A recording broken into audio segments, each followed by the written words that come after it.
Welcome to SVR academy. AP budget అనేది మీకు నేను 4 మాడ్యూల్స్‌లో అందిస్తున్నానండి. ఈ ఏపీ బడ్జెట్‌లో నేను చాలా డీటెయిల్డ్‌గా ఏపీకి సంబంధించినటువంటి ఏపీ ఎకానమీ మొత్తం ఆల్ రౌండ్ పర్స్పెక్టివ్‌లో కవర్ చేస్తున్నాను.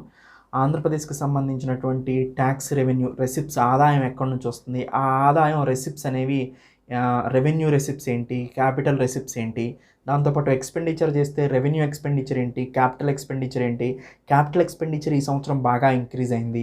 దాంతోపాటు రెవెన్యూ డెఫిసిట్ కానీ, ఫిజికల్ డెఫిసిట్ కానీ అండ్ ప్రైమరీ డెఫిసిట్ కానీ పోయిన సంవత్సరంతో పోలిస్తే తగ్గాయి. తర్వాత ముఖ్యమైనటువంటి స్కీమ్స్‌కి ఎలోకేషన్ ఏముంది? ముఖ్యమైనటువంటి సెక్టార్స్‌కి ఎలోకేషన్ ఏముంది? పోలవరం ప్రాజెక్టుకి 6,000 కోట్లు సుమారు కేటాయించారు. ఇలాంటి ముఖ్యమైన అంశాలను నేను ఏపీ బడ్జెట్‌లో పొందుపరుస్తున్నాను. దీని తర్వాత నేను ఏపీ సర్వేని కూడా మీకు అందించడం జరుగుతుంది. ఆల్రెడీ 3 మాడ్యూల్స్‌ని ఏపీ బడ్జెట్‌కి సంబంధించి నేను పోస్ట్ చేశాను. నేను ఈ చెప్పే పరిణామక్రమం ఈ వీడియో రిలీజ్ అయ్యే లోపల ఇంకొక ఏపీ బడ్జెట్ వీడియోని కూడా నేను చేసేస్తాను. మొత్తానికి మీరు గమనించాల్సింది ఏంటంటే ఏపీ బడ్జెట్ కానీ, ఏపీ సర్వేని కానీ మనం ప్రిపేర్ అవ్వటం వల్ల నేను దాంట్లో ఎక్కువ అంశాలని పొందుపరుస్తాను.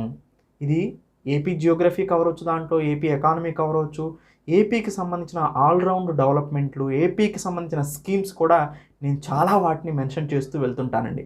అందుకనే మీరు నా AP budget and AP socio economic survey modules ఉన్నాయి కదా, వాటిని తూచా తప్పకుండా ఫాలో అవ్వాలండి. ఏపీ హైకోర్టులో వీటి నుండి ఎక్కువ మార్క్స్ రావడానికి అవకాశం ఉంది. ఆ విధంగానే నేను వీటిని ట్రీట్ చేసి చెప్పడం జరుగుతుంది. ఏపీకి సంబంధించినటువంటి కరెంట్ అఫైర్స్ అండ్ స్పెషల్ టాపిక్స్లో వీటిని నేను యాడ్ చేస్తూ ఉంటాను. ఆ ఫోల్డర్ని ఎప్పుడూ కూడా మీరు కంటిన్యూగా ఎగ్జామ్ అయిపోయే వరకు చూడాలి.